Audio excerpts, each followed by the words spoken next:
Bem-vinda ao Você Mais Mulher. Hoje estamos juntos para falar sobre temas que transformam a sua vida, trazendo informação, inspiração e aquele empurrãozinho para a gente se cuidar ainda mais. Tá preparada para um programa cheio de convidados especiais e assuntos que fazem toda a diferença? É isso mesmo, Érica. Hoje temos conversas sobre saúde, alimentação, política e até assuntos mais leves como vinhos e bem-estar. Tudo pensado com muito carinho para trazer conteúdo relevante e, claro, transformador. Então já aproveita para seguir a gente nas redes sociais, hein? É só procurar @você.mais.mulher no Instagram e no TikTok. Agora se ajeita por aí porque o programa de hoje está imperdível. Agora nós vamos abordar um tema que afeta muitas mulheres e suas famílias: os impactos financeiros e emocionais dos jogos e apostas. A advogada Manuela Oliveira, ela vai nos ajudar a entender essa realidade e como lidar com ela. É um assunto importante e muito atual. Vamos assistir? São diversos fatores envolvidos, mas se a gente puder pontuar os mais importantes, podemos falar que eles acabam gerando entretenimento para as pessoas que estão em casa, algo que com a pandemia se tornou cada vez mais popular, o uso dos celulares, computadores, para jogos. Infelizmente, nós vemos observando que está crescendo muito os problemas financeiros decorrentes do uso excessivo de jogos online, de jogos relacionados a casas de apostas. E muitas vezes, quando a família vem a perceber, a mulher diretamente ali envolvida, que está dentro desse jogo, seja ela a utilizadora ali, ou mesmo alguém da família, é uma questão delicada, porque como muitas vezes envolve uma questão de uma brincadeira até, de um jogo de entretenimento, as pessoas demoram a perceber que estão viciadas, que estão gastando mais do que deveriam ou do que podem gastar com esse tipo de plataforma. E aí nós já estamos sentindo esse impacto no judiciário, porque aumentaram muitos os casos de pessoas que estão endividadas para conseguir arcar com as dívidas decorrentes do uso dessas plataformas. Uma dica muito importante é sempre ler os regulamentos antes de baixar ou de começar a utilizar qualquer aplicativo. Isso vale não só para questões de casas de aposta ou jogos online, mas para tudo que a gente utiliza no nosso celular. Em relação às casas de aposta, esse tema é ainda muito recente, né? Então, de 2024 para 2025, que saíram as regulamentações, inclusive com prazos para que as casas de apostas possam se regularizar e ter uma atividade legal aqui no Brasil. Então, a minha dica para mulheres e famílias que utilizam esse tipo de plataforma é sempre se atentar se esse aplicativo ou se essa empresa específica que você está acessando já está regulamentada. Isso é fácil, é de fácil acesso na internet, a gente consegue facilmente verificar se as empresas estão ou não regulamentadas. E também a gente sabe que o uso por crianças e jovens tem crescido cada vez mais. E muitas vezes alguns desses aplicativos ou jogos específicos, eles têm uma faixa etária, né? Então eles são 14 mais, 16 mais ou até 18 mais. E nós vemos às vezes crianças acessando e jogando ou fazendo apostas nesses aplicativos, quando na verdade legalmente não poderiam estar. Mas como na internet as coisas são muito mais simplificadas, e aí a gente entra na questão que o menor de idade, ele quem é responsável por ele e por todos os atos que ele faz são os pais ou responsáveis, então na verdade incumbe aos pais, à mãe ou ao pai ou responsáveis legais, verificar se o seu filho ou a pessoa que está sob a sua responsabilidade pode estar acessando aquele jogo. A empresa acaba se eximindo dessa responsabilidade a partir do momento que ela coloca nos termos de uso que a faixa etária é específica a partir daquela idade, e aí passa a ser responsabilidade dos pais a verificação se o seu filho ou menor de idade sob a sua responsabilidade pode estar acessando aquele aplicativo. Bom, foi tão esclarecedora essa conversa com a Manuela, né, Érica? E a gente muitas vezes não percebe o quanto os jogos e apostas podem sim afetar diretamente o equilíbrio financeiro e emocional das mulheres e de toda a sua família. Exatamente, Arthur. É essencial levar essa informação para mais pessoas. Então, o programa está só começando e já está incrível, né? Aproveita para compartilhar o link do programa e chamar todo mundo para assistir. A gente volta já. Não sai daí, porque ainda temos muito mais por aqui. A gente já volta.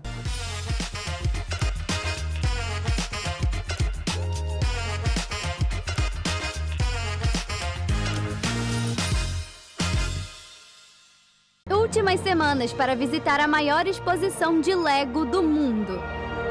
Venha curtir uma aventura jurássica com dinossauros em tamanho natural e mais de 6 milhões de pecinhas para adultos e crianças se divertirem em família. Jurassic World by Brickman, em cartaz no Shopping Eldorado. Vendas feverup.com.br.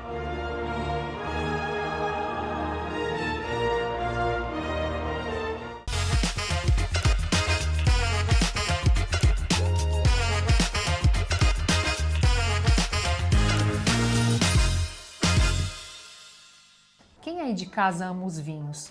O Deco Rossi está de volta para descomplicar esse universo e mostrar que não precisa gastar muito para aproveitar essas experiências incríveis.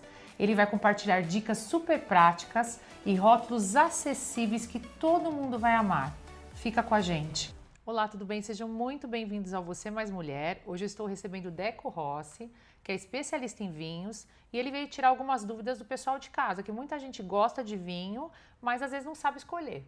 Né, Deco? Seja muito bem-vindo. É uma coisa muito normal que as pessoas tenham dúvida. E eu, inclusive, tenho muitas dúvidas. Então, deixa para a gente que trabalha com vinho explicar e estudar, enquanto o resto toma e aproveita. Deco, vieram algumas dúvidas do Instagram. Uma delas é verdade que um vinho mais caro ele é sempre melhor ou dá para encontrar opções boas e acessíveis? Érica, essa é uma dúvida que muita gente tem e é super normal. Por quê? Porque a gente tem essa ideia de que o vinho caro é sempre muito bom e o vinho barato é mais ou menos, quando na verdade não tem nada disso. Óbvio que um vinho caro, a chance dele ser um baita vinho, um belo vinho que você vai gostar, talvez seja maior do que um vinho que você vai encontrar no supermercado por 10, 15, 20 reais. Mas é muito relativo o caro e o barato, e é muito relativo essa questão do bom, né, de ser melhor ou ser pior. Então, quando a gente tem um vinho que você gosta, essa é a coisa mais importante que tem. Então, a gente pode encontrar bons vinhos por preços bem honestos.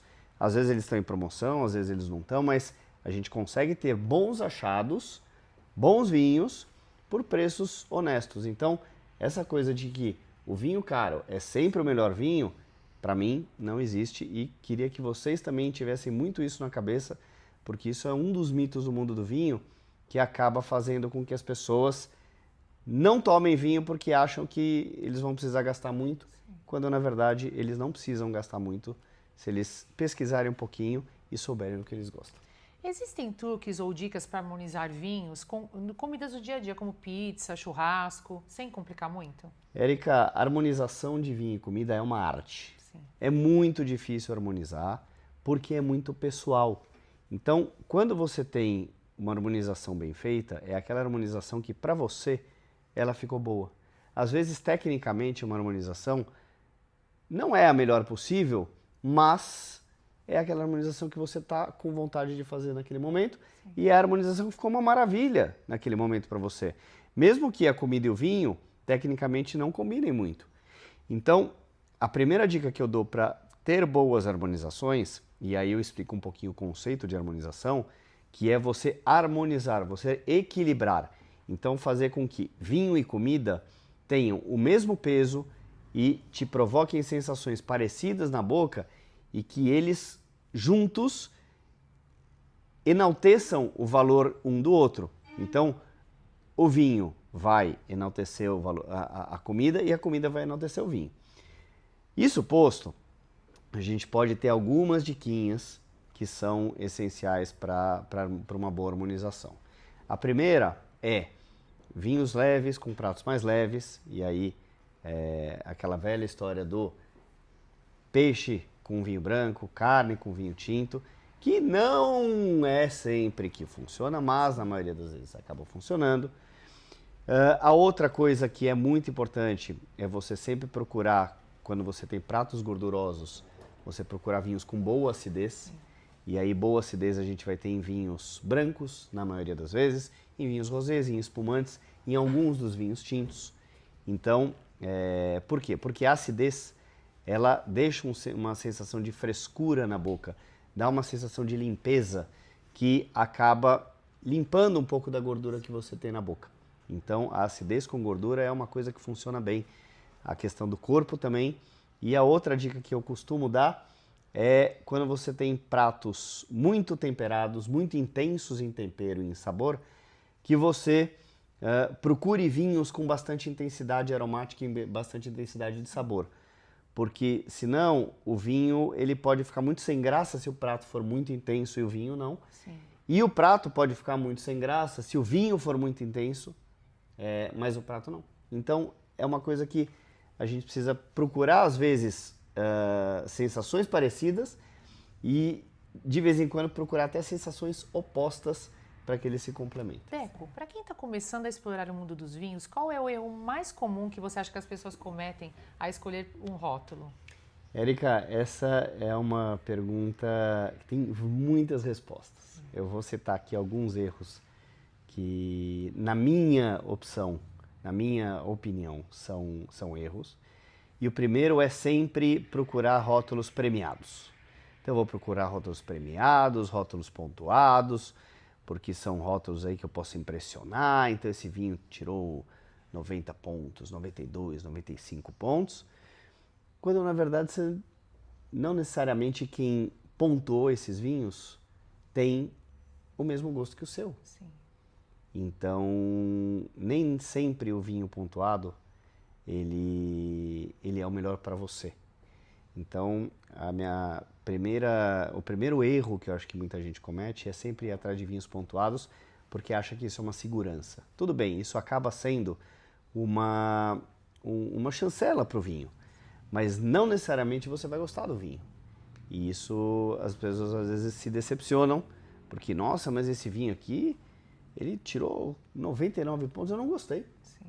Porque não necessariamente é o seu gosto, né? Não necessariamente aquele vinho é o vinho que você está afim de tomar naquele momento.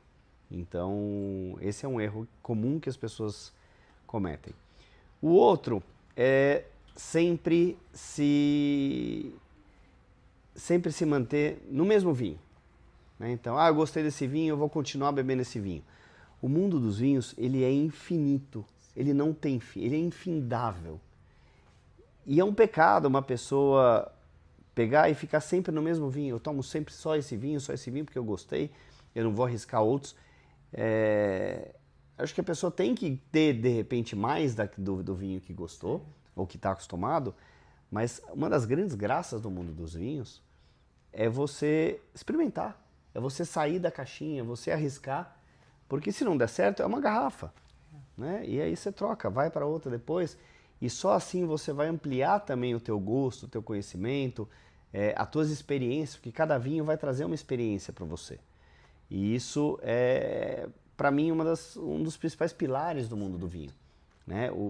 As diferentes experiências que cada vinho pode te proporcionar. E um terceiro erro que eu acho que muita gente comete, e aí eu não julgo, porque quem nunca fez isso, é escolher o vinho pelo rótulo. Então você olha um rótulo bonito, fala, eu quero esse vinho. É esse, né? Às vezes você se dá bem, às vezes não se dá bem. Então eu acho que faz parte, eu já fiz isso várias vezes, me apaixonei por um rótulo e falei, vou levar. Falei esse mesmo. E aí, às vezes não é o vinho que a gente quer, não é o vinho que faz o nosso gosto. Sim.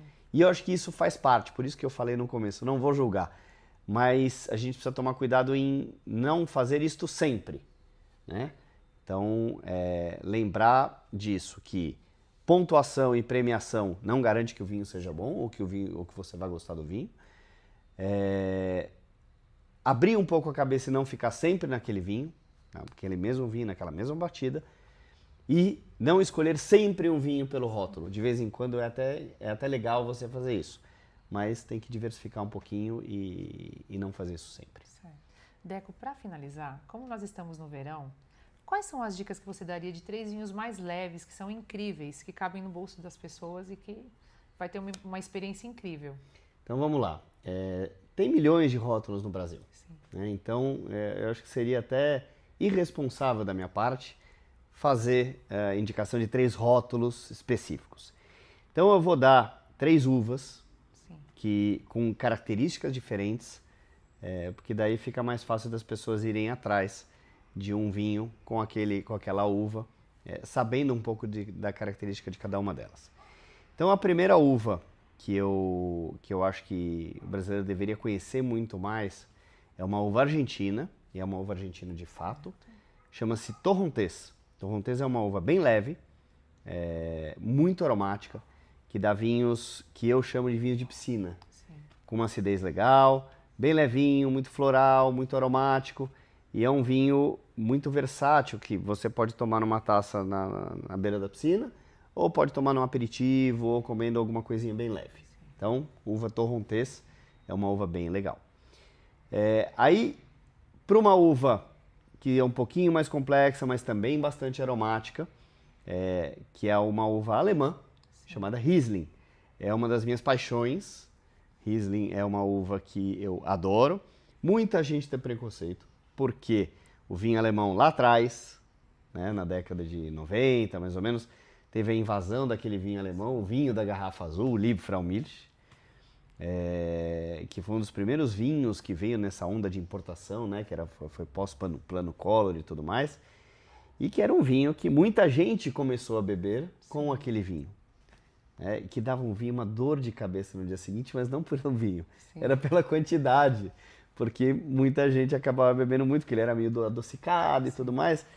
Então, muita gente ficou meio que com trauma, com preconceito contra o vinho alemão, especificamente com essa uva que é a uva Riesling. Mas essa é uma uva que dá vinhos espetaculares, tanto doces como secos. Eu sou muito fã dos vinhos secos feitos com Riesling, e aí a gente pode pegar Rieslings tanto alemães, como Rieslings da Alsácia, na França, que é uma região que fica ali colada na Alemanha, e que produz excelentes Rieslings também. Mas tem Rieslings na América do Sul também, no Chile, na Argentina, tem alguns poucos no Uruguai, na Nova Zelândia, na Austrália, né, que é Oceania, mas é considerado Novo Mundo também. Então Riesling é uma uva que quem quer procurar uma experiência mais complexa, uma coisa mais bacana, eu super indico, que é a minha uva que toca o coração. E uma outra uva que é muito famosa, talvez a uva que o brasileiro mais conheça, talvez a uva branca mais difundida no mundo, que é a Chardonnay. Chardonnay já é uma uva que tem um pouquinho mais de corpo em relação à Torrontés, que nós falamos. Produzida no mundo inteiro, então tem Chardonnays espetaculares no Chile, na Argentina, na sua terra natal, que é a Borgonha, na França, mas tem Estados Unidos, tem na própria Europa ainda, na Itália, na Espanha, em Portugal, todo lugar se faz Chardonnay.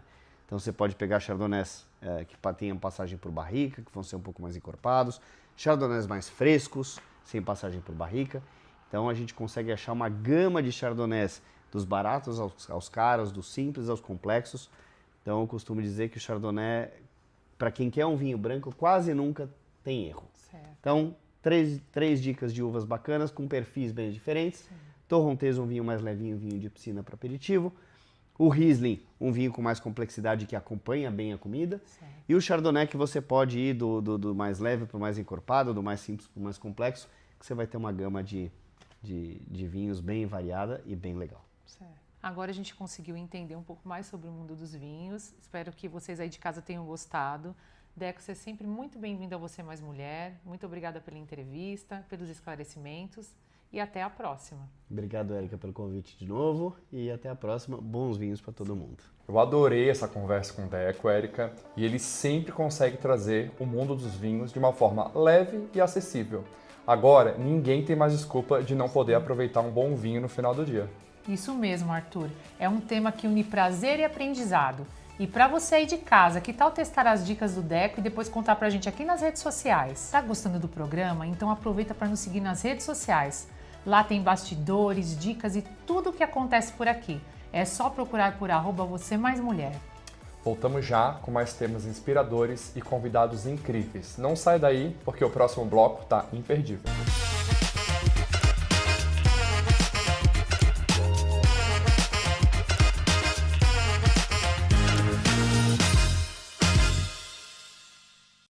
Últimas semanas para visitar a maior exposição de Lego do mundo.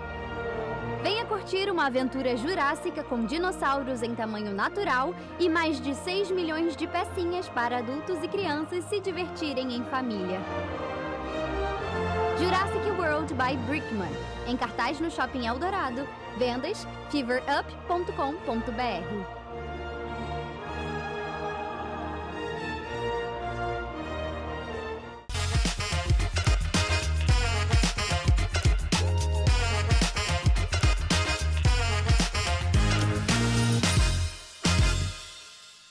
Agora, vamos falar sobre saúde e bem-estar, com a doutora Mariana Carvalho.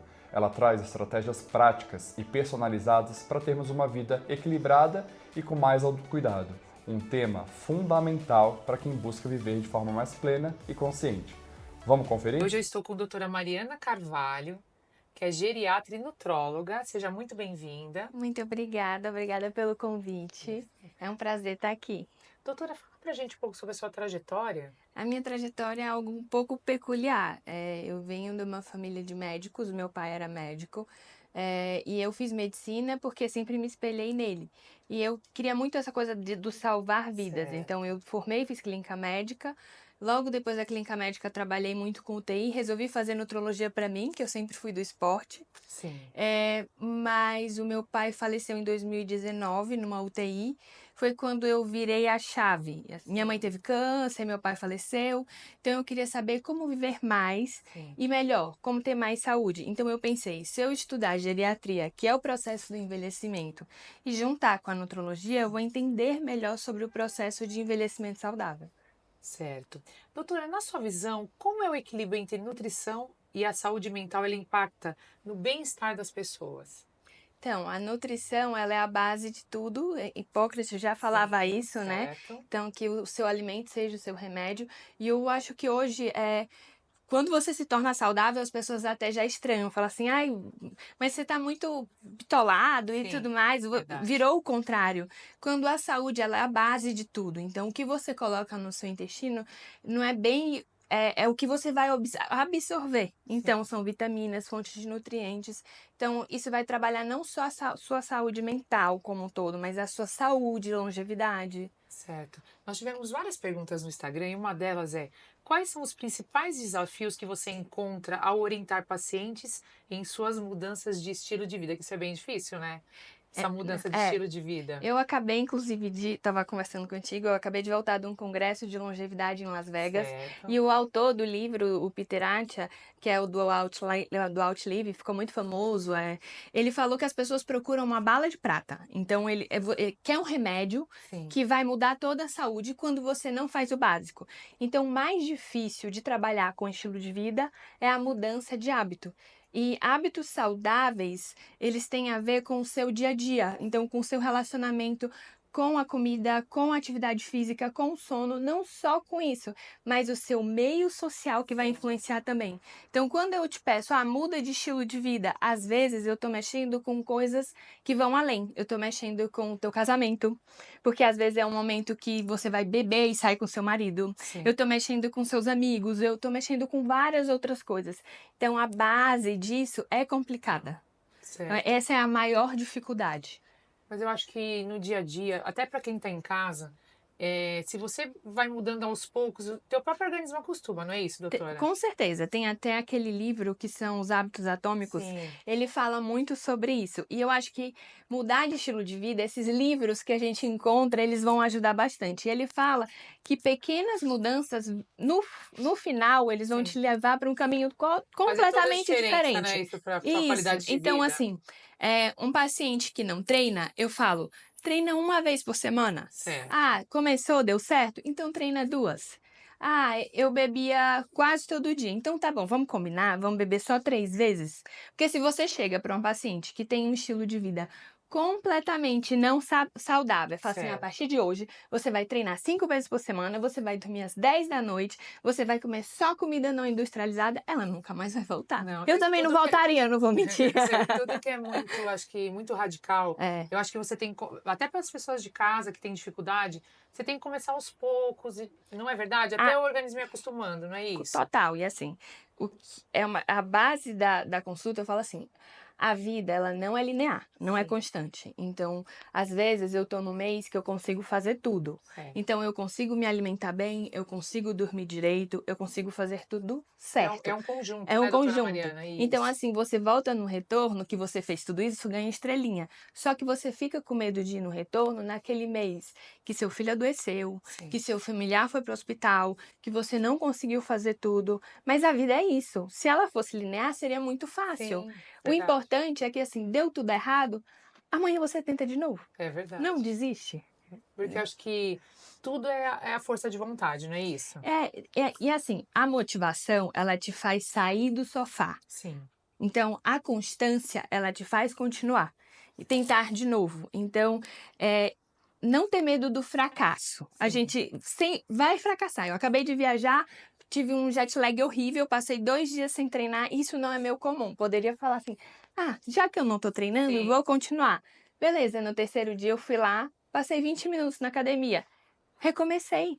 Parabéns. Então, a gente tem que pensar nos erros Sim. e comemorar nossas pequenas É vitórias. verdade. Mais uma pergunta muito interessante. Como a nutrologia pode ser aliada no envelhecimento saudável e na prevenção das doenças crônicas? A nutrologia é base disso. Sim. Assim, quando você vai estudar o envelhecimento saudável, as doenças crônicas e a mais temida delas, o Alzheimer. Certo. Então, quando você estuda o Alzheimer hoje, ele não tem tratamento. Certo. E falando como geriatra, é frustrante tratar Alzheimer. Eu imagino. Porque o teu paciente, ele só piora. Ele não tem uma melhora. Claro que quando ele chega lá sem nenhum tratamento, ele melhora comportamento, melhora sono, mas a memória não volta. Sim. Mas o que previne o Alzheimer? Estilo de vida, que é justamente o que a nutrologia vai atuar. Quando você Certo. pega os grandes estudos, o que vai prevenir uma doença crônica? Sono de qualidade, atividade física, É o conjunto, né? reposição de vitaminas. Certo. Então, a gente tem até doenças na geriatria, Sim. que são demências causadas por falta de vitaminas. Então, a nutrologia, existe inclusive a subespecialidade que é a nutrogeriatria. Então, é a base de tudo isso. E com quantos anos pode começar a mudar fazer essa mudança no estilo de vida? Tem alguma idade? O certo mesmo é sempre. Sempre, É agora. certo. Então, assim, eu nunca falo assim, depois dos 20 anos, não sei o quê, Não porque aí tem aquela isso. pessoa dos 70 anos que quer mudar o estilo de vida Sim. fala, não dá mais tempo. A qualquer hora é hora e a hora de começar é agora. É agora, certo. Muitas pessoas elas relatam dificuldades para manter a motivação no autocuidado. Como você ajuda seus pacientes a superarem esses obstáculos, doutora Mariana? Então, é mais ou menos o que eu te Sim. falei, assim, quando você pensa que a motivação é aquela empolgação tem que virar rotina.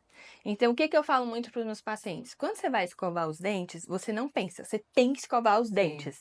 Então, a atividade física, ela vai se tornar natural quando você nem pensa, eu vou ou não, faz parte da sua rotina. Mas para virar parte da sua rotina, você tem que quebrar uma barreira, entendeu? Então, assim, para quem está do zero, eu não gosto de nada exagerado. Então, sempre que for exagerado, o paciente não vai conseguir. Só que quando é leve, vai se tornando de uma forma natural, vai entrando no estilo de vida, você também não sente que aderiu e mudou tanto. E depois você começa a ver, nossa, eu tô muito melhor. Sim. Então, quando o paciente mudou o estilo de vida lá, ele conseguiu passar 6 meses, quando ele ele volta para o anterior, incomoda ele. Porque aí, antes ele estava mais ativo, mais disposto, e aí ele voltou a ser sedentário, ele sente a diferença. Então, quando o paciente consegue manter o estilo de vida e sentir o benefício, e um porquê, por que eu estou fazendo isso? É mais fácil de continuar. É por isso que eu sempre digo para vocês aí de casa que estão assistindo a gente, comece de 2 a 3 vezes por semana, uma caminhada de uns 30 minutos, né, doutora? Isso. Até o organismo acostumar. Troca, por exemplo, a alimentação. Troca a comida. Não deixa de comer. Não passa fome. Come comida de verdade. Então, eu sempre peço para os pacientes, eu tomo refrigerante todo dia. Então, ok, vamos mudar para o 0. Sim. Ai, tem que tirar. Não, calma, vamos mudar aos Já vai poucos. mudando aos pouquinhos, né? Porque começa a ficar radical e começa a ficar chato. Sim. Aí a pessoa não consegue acompanhar. É. Tudo que é muito radical, você vai até um certo ponto, depois você não Depois, consegue mais. isso, você acaba largando, porque é radical, é chato e é difícil de sustentar aquilo. Doutora, você acredita que pequenas mudanças podem ter grandes impactos na saúde? Você pode dar alguns exemplos pra gente? Muito. Por exemplo, eu comecei nessa área e aí eu tenho uma paciente, ela não caminhava, ela andava de cadeira de rodas. Então eu falei assim, vamos emagrecer? Porque aí você vai viver mais. 60 e poucos anos, já não caminhava, emagreceu. Depois disso, ela começou a notar que talvez ela pudesse voltar a caminhar. Certo. E aí, nós entramos com a equipe de fisioterapia, chegou o momento certo, fez cirurgia de prótese de joelho. Hoje em dia, ela consegue caminhar. Então, durante anos, pequenas mudanças. Primeiro, ela mudou um pouquinho a alimentação dela, depois ela mudou a suplementação. Como ela perdeu o peso, a gente tira o remédio da pressão alta. Sim. Então, pequenas mudanças que você vai fazendo. Bem, eu não prometo nada. Eu falo assim, olha, você vai parar de tomar remédio. Sim. Vamos ajustar isso aqui? E aí, você vai tirando aí, opa, parei de tomar um remédio, coisa boa, quero mais. Entendeu? Isso vai empolgando. Os resultados, a pessoa vai se motivando cada vez mais, né? Isso. E no seu consultório, doutora, qual que é a idade que com frequência as pessoas vão procurar a doutora? Eu tenho pacientes de 15 anos Olha que interessante. até 100 anos.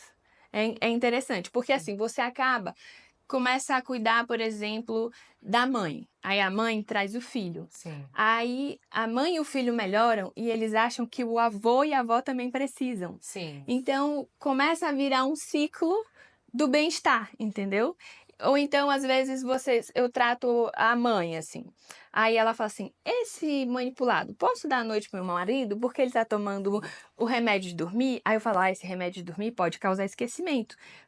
Deixa eu olhar os exames dele. Aí eu dou uma olhada, vamos tentar. Aí ele se interessa. Nossa, eu dormi melhor, quero ir naquela doutora. Aí ele fala pro filho. E aí gira um ciclo. É muito legal isso. As pessoas começam a verificar os resultados e quando começa a fazer sentido, você começa a ver as mudanças no teu corpo, a qualidade de vida que você está ganhando. E eu então tenho visto uma mudança no consultório. Sim. Antes eu tinha pessoas que me viam, por exemplo, na academia. Aí falava assim, eu quero ficar parecida contigo. Certo. Hoje as pessoas chegam no consultório e falam, eu quero viver muito.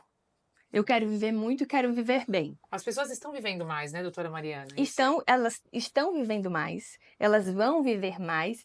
Inclusive, achei interessante que um palestrante do congresso que eu fui agora, ele falou assim, se eu puder dar um conselho, não morram nos próximos 3 anos. Porque estão saindo muitos estudos novos sobre células-tronco, sobre envelhecimento saudável. Então, os próximos estudos que virão são para pessoas que vão viver 100, 130 anos. Mas, para isso, a gente precisa poupar, não só poupar dinheiro, mas poupar saúde. Eu sempre falo, a gente tava na moda falar sobre mercado financeiro, não sei o quê, perere parará, mas a gente precisa falar também sobre poupança de longevidade, poupança de cognição, poupança de músculo, poupança de saúde. Sim. Então esse é o futuro. E a gente percebe que as pessoas, cada dia mais, elas estão se cuidando mais, não é isso? Bem mais. Essa população que eu te falei. Vivendo mais também, né? Vivendo mais. Eu tenho pacientes, por exemplo, de 60, 70 anos, que a gente está fazendo agora a preparação para esquiar. Olha que legal. Que se você pegar os jornais de antigamente, você via idoso de 50, eu acho um absurdo. Tipo assim, minha mãe é idosa. Sim. Aí ela anda com a plaquinha do idoso. Minha mãe é jovem, 60 anos hoje, vamos combinar, é jovem. Uma mulher de 40, 50, 60, às vezes tá melhor do que uma moça nova. Muito, assim, é jovem. Então, a tendência daqui para frente é mudar. Estão saindo vários estudos, vários tratamentos, células-tronco vão bombar daqui para frente. Então, a medicina evoluiu muito. Eu falo que a medicina é como se fosse a areia do mar. Vem a onda e leva. Então, assim, ela é muito inconstante. Sempre tá saindo coisa nova. Interessante. Para quem está começando a cuidar melhor de si, qual é o passo mais importante para o início dessa jornada? O que você consegue falar para a gente, dar de dicas para quem está querendo começar? Olha, eu diria que a base de tudo, os pacientes sempre ficam bravos quando eu falo isso, é o sono, certo. Tá? Um sono de qualidade, ele vai te dar energia no outro dia. Sim. ele vai regular teus hormônios, então vai ter a mesma função que, por exemplo, uma caneta do Ozempic, que vai controlar 2 hormônios importantes, grelina e leptina. Para os homens e para as mulheres, dormir com qualidade produz testosterona, que é o hormônio do bem-estar, vai produzir GH, que é também o hormônio do crescimento, mas também um hormônio relacionado à longevidade. Então, quando você pensa na base de tudo, um sono de qualidade. Sim. Depois eu pensaria numa alimentação de qualidade. E a alimentação de qualidade não é aquela cara do supermercado que você vê orgânico. Alimentação de qualidade é comida de verdade. É o que Deus fez na natureza. É o ovo, é arroz, feijão e carne salada. Sim. Isso é alimentação de verdade. E movimento. Hoje nós temos doenças relacionadas ao não movimento Que a sedatório. pessoa vai ficando cada vez mais sedentária e só vai vindo doenças. Isso, o ficar parado adoece. Então, e nós temos um ambiente que te leva a isso. Nós temos controle, aí controle do ar-condicionado, carro, não sei o quê. Então, vão se mexer. Quantas horas é o ideal para dormir por dia, para você ter uma qualidade? Então, não existe um horário ideal. Certo. Então, assim, de 7 a 8 horas é ótimo, mas o importante é a qualidade desse sono. Certo. Existem pessoas que são dormidoras longas e existem pessoas que são dormidoras curtas. Se eu pego uma sala com várias pessoas, 1% é dormidor curto. Sim. Então, a maioria das pessoas que estão assistindo a gente são dormidoras longas. Qual o grande erro das pessoas? Elas têm mania de tomar melatonina para poder dormir. Ah, Entendeu? entendi. E melatonina, ela não é um remédio para dar sono, ela é um hormônio cronorregulador, Certo. que regula dia e noite. Então, você dormir, eu falo que o sono ele tem como se fosse várias estações de trem. Certo. E a última estação passa às 23 horas. Então, quem não dormiu às 23, 23h30, não tem sono de qualidade. Certo. É normal acordar durante a noite? Tem muitas pessoas, acho que vão se identificar com a gente, que acordam 3 horas da manhã e não conseguem mais dormir. Tem alguma Não é coisa, normal. distúrbio? É isso que eu ia perguntar. Tem algum Provavelmente é esse hormônio que está errado. Então, assim, Certo. nós, com o passar do tempo, estresse, estímulo de luz, tudo isso faz uma desregulação do nível de melatonina e cortisol. Então, o pico de cortisol, que era para estar sendo lá às 5 da manhã, está acontecendo às 3. Então, você está com o seu ciclo biológico completamente Sim. alterado. Às vezes é isso, mas às vezes é a doença do século, ansiedade. Sim. Entendeu? Então, a ansiedade superficializa o sono e te faz ter despertares noturnos, porque você está sempre na luta e fuga. Então, na realidade, você tem que tratar do conjunto. Do conjunto. Certo. Assim. Oi, A bolinha tem que girar, entendeu? Eu falo que o ciclo tem que girar. Sono, intestino, mente, atividade física, alimentação. Então, isso tem que estar girando tá para... tudo certinho, né? Tem uma outra dúvida da internet, do Instagram, né? Que as pessoas estão perguntando, foram mais de uma pessoa que perguntou se pode fazer atividade física à noite se influencia no sono, depois das 18 horas. Influenciar vai influenciar, tá? Mas o que eu falo? Se a pessoa só tem essa opção... Porque tem muitas academias que funcionam até de madrugada, Isso. né? Eu não recomendaria fazer depois da meia-noite, porque tem Certo. academia que é tipo 24 horas. Sim. Então, depois da meia-noite, você tá agredindo o seu corpo, tá? Porque era o horário que você tinha que estar descansando. Por exemplo, existem alguns casos que eu vou te pedir para não fazer atividade física. Sim. Um dia muito estressante, ou aquele dia que você tá quase para adoecer. Então, principalmente exercício de cardio muito intenso vai baixar mais tua imunidade. Estresse demais, isso vai baixar a tua imunidade. Então, descansar também é exercício, mas você não pode pegar isso para dizer, não vou fazer exercício nenhum. Mas um bom horário para fazer exercício, de manhã. De manhã eu não consigo, pode fazer à noite, mas Sim. só não fazer tão tarde. E se não fazer tão tarde, ele desperta? Desperta. Você perde o sono? Você Essa perde é a o sono, dúvida. principalmente quando é um exercício de musculação, tá? Sim. Então, por exemplo, você vai fazer um cardio leve à noite antes de dormir, você vai produzir serotonina, que é o hormônio do bem-estar. Sim. Provavelmente vai te despertar, mas você logo vai conseguir dormir pelo cansaço do exercício. Mas a musculação, ela vai te deixar mais, como eu posso falar, adrenalizado, mais agitado. Daí você acaba não tendo sono. Um sono de Desperta, tanta né? qualidade. Isso, um sono Você de qualidade. começa a ter despertares noturnos. Doutora, tem alguma dica para um café da manhã saudável? Tem. Eu amo essa pergunta. Sim. Proteína. Então, assim, quanto mais proteico é o teu café da manhã, quanto mais proteína e fibra você põe de manhã, menos fome durante a tarde. Certo. Então, geralmente as pessoas têm fome de 3 às 5 da tarde, porque faltou energia aqui. Então, se eu pudesse dar um conselho, proteína, pão com ovo, pode. Sim. Bota a proteína no meio. Então, comer o ovo de manhã ou um iogurte. Quanto mais proteína no café da manhã, mais energia, menos fome à tarde. Já ouviu falar da síndrome da fome noturna? Tem alguma dica para a pessoa não ter essa fome incontrolável à noite e assaltar a geladeira? Já, e geralmente vem desse paciente que passou o dia sem comer, Certo. tá?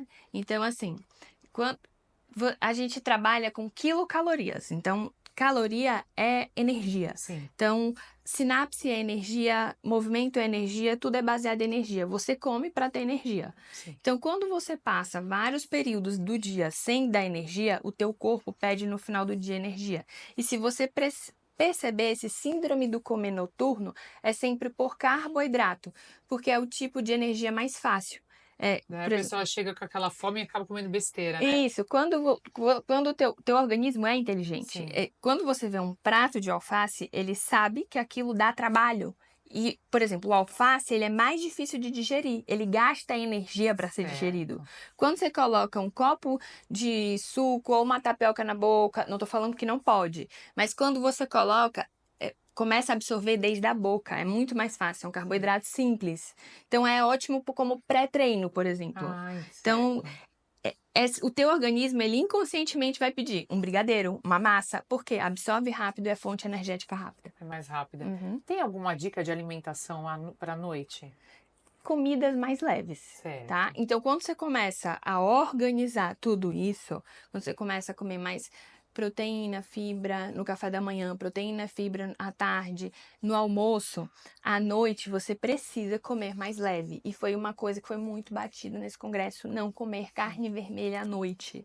Por quê? Quando você vai dormir, você vai descansar o seu cérebro. Certo. Então, você precisa fazer uma drenagem linfática cerebral para não acumular, por exemplo, proteína tal que vai causar um Alzheimer. Sim. Então, a mesma drenagem linfática que a mulher faz no corpo, o teu cérebro faz no sono REM.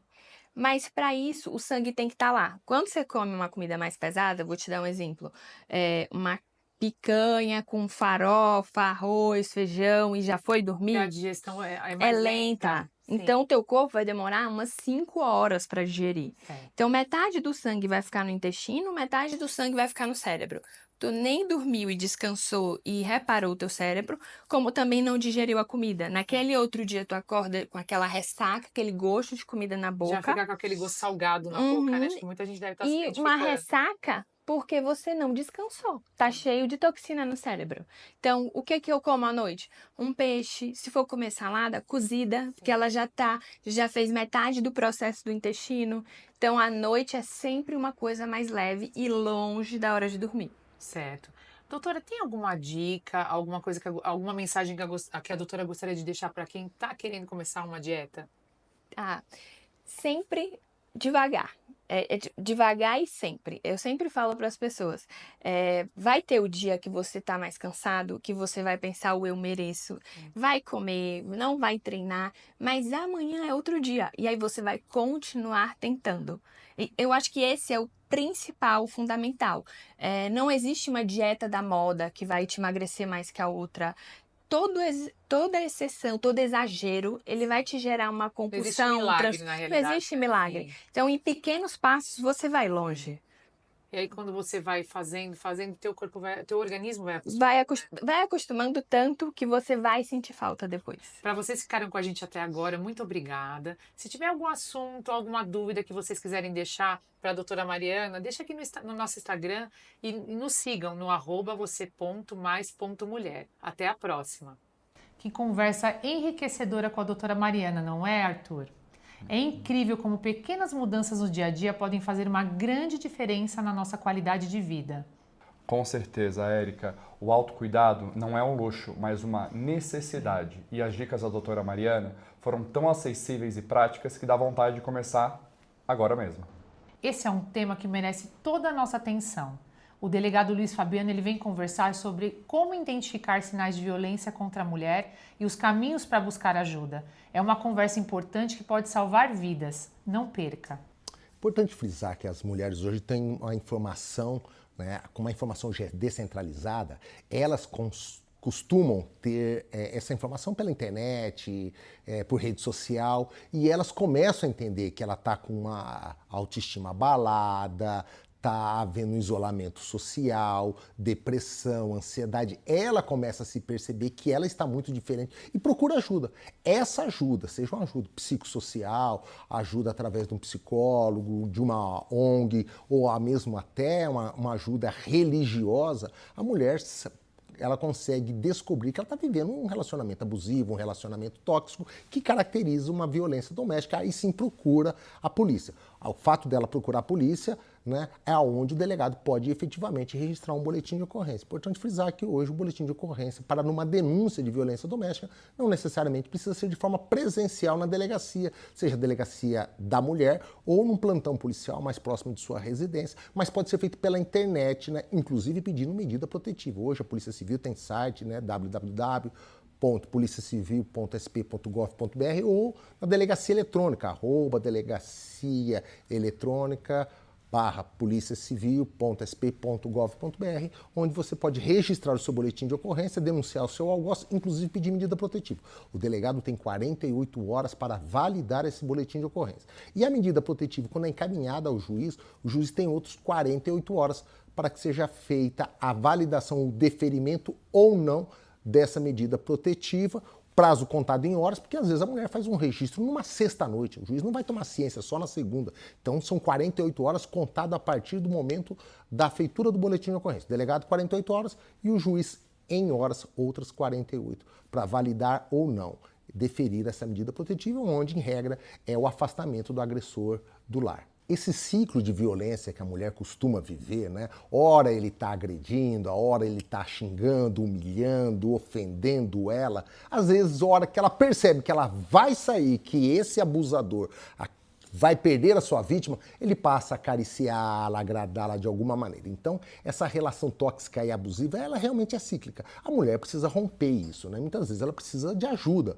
seja de um amigo, de um familiar, de um conhecido, alguém que venha mostrar que realmente ela está vivendo uma relação tóxica ou abusiva. E aí, caracterizado a violência doméstica, ela procura ajuda. A ajuda deve ser feita de forma ou presencial, através de um boletim de ocorrência, indo na delegacia mais próxima, a delegacia da mulher, ou através do boletim online, onde é feito pela internet, pedindo a medida protetiva, que é, em regra, a retirada do agressor de próximo da mulher. E aí o juiz delimita qual a proximidade que ele deve estar. Olha, no mínimo 100 metros, 200 metros, 300 metros, que ele não pode se aproximar da vítima. Então, não é só o afastamento do lar, mas sim também ele não pode, se comunicar com ela, então não pode mandar mensagem via WhatsApp, qualquer meio de comunicação, não pode se aproximar dela, onde ela estiver, ele tem que se afastar dela, 200, 300, aquela extensão, aquela medida que o juiz determina que ele não pode se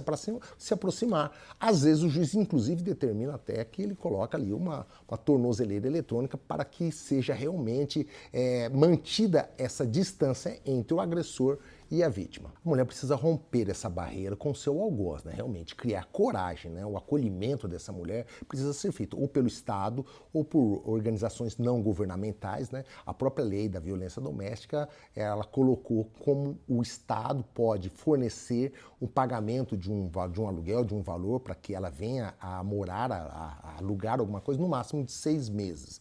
Mas nada impede de que ela venha, inclusive nessa medida protetiva que ela venha receber, determinando que ela fica residindo no imóvel onde o casal encontra-se, né, a família se encontra, e há o afastamento do agressor do lar.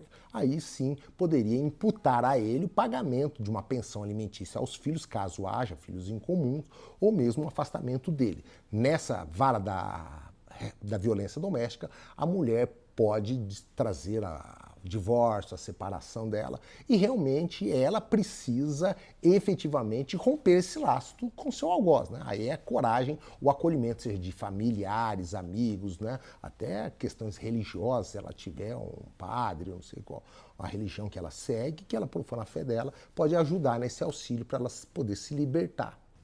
Realmente a violência psicológica ela é um pouco difícil, porque o homem muitas vezes chega na delegacia e fala assim, mas eu não relei a mão nela. Né? Então, como se prova essa violência que ela vem sofrendo? Que são, a Lei Maria da Penha ela trata de 5 tipos de modalidades de violência. A violência física, que todos conhecem, a violência sexual, lembrando que o homem, o marido, o companheiro, pode praticar estupro, né, que são crimes sexuais, quando não há o consentimento da vítima, realmente aí sim caracteriza um crime sexual, de estupro. E a violência patrimonial, quando há o abuso aí financeiro por parte da mulher, o homem recebe o salário dela, faz empréstimos em nome dela, né, e aí acaba gastando dinheiro, não deixa, controla ela, controla onde ela efetivamente há o gasto dela, cartão de crédito, tudo que provém do dinheiro que é trazido pela mulher, o homem controla. Então, violência patrimonial. E as 2 últimas violências, são a violência psicológica e a violência moral. A violência moral é aquela violência chamada crimes contra a honra, onde há calúnia, injúria, difamação, que atinge a honra objetiva ou subjetiva da mulher. E a violência psicológica é essa, onde a mulher muitas vezes é xingada, humilhada, tendo a sua autoestima rebaixada, né? Imagina a mulher que é chamada de gorda, de feia diariamente, ou mesmo ofenda sua porca, sua gorda, sua isso, sua aquilo, né? De forma com que venha trazer ansiedade, depressão. Então, a mulher, quando vive isso, ela está vivendo uma relação tóxica, abusiva, que caracteriza a violência psicológica, onde há necessidade da intervenção do Estado e a responsabilidade penal do seu agressor. Então, assim, a mulher precisa se libertar disso, ela precisa saber que ela está vivendo uma relação tóxica e abusiva e que aí sim estaria caracterizada a violência doméstica contra ela, buscando ajuda, seja uma ajuda de cunho afetivo, né, onde ela pode buscar psicossociais, terapeutas, psicanalistas, psicólogos, ou procurar a polícia, que pode sim oferecer. O Estado também pode oferecer esse tipo de ajuda à mulher, de alguma forma que ela venha se libertar desse agressor. A informação, né? A informação tem que ser dada desde a escola, o ensino fundamental, né? Tirando aquele machismo estrutural que muitas vezes é trazido até no seio da própria família, né? Às vezes as próprias mães criam filhos machistas, né? Então hoje, entendendo, recebendo, né? Acolhendo, né? A Lei Maria da Penha, ela trata de gênero e não de sexo, né? Independente de sexo quem é. Então, se um homem se identifica de forma social como mulher, ele também é atendido pela Lei Maria da Penha. Então, a informação, conhecimento, né, que é aonde as pessoas passam a realmente ter poder de se identificar e descobrir que está vivendo, sim, uma violência doméstica, onde, através da violência psicológica ou violência moral, que ela pode buscar ali um auxílio do Estado ou se libertar do seu algoz.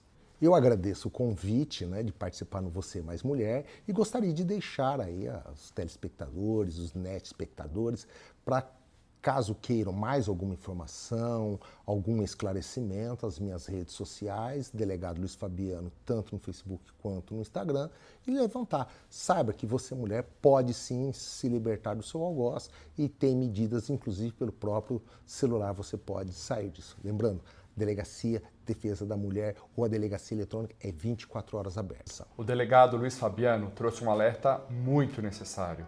É fundamental que a gente saiba identificar os sinais e, principalmente, ajudar quem precisa. Com certeza, Arthur. Essa é uma luta que precisa ser de todos nós. Se você aí de casa conhece alguém que passa por isso, não hesite em oferecer apoio e ajuda. Chegamos ao fim de mais um programa Você Mais Mulher. Foi um prazer compartilhar todos esses temas tão importantes com vocês hoje. Espero que tenha sido inspirador. Com certeza, Érica. Cada conversa foi uma oportunidade de reflexão e aprendizado. E para você aí de casa, lembre-se de priorizar sempre. Cuidar de si é essencial. Nos vemos no próximo domingo, às 9 horas da manhã, aqui no SBT. E não se esqueça de seguir a gente nas redes sociais. É só procurar por @VocêMaisMulher. Até lá! Até lá, um grande abraço e até o próximo programa.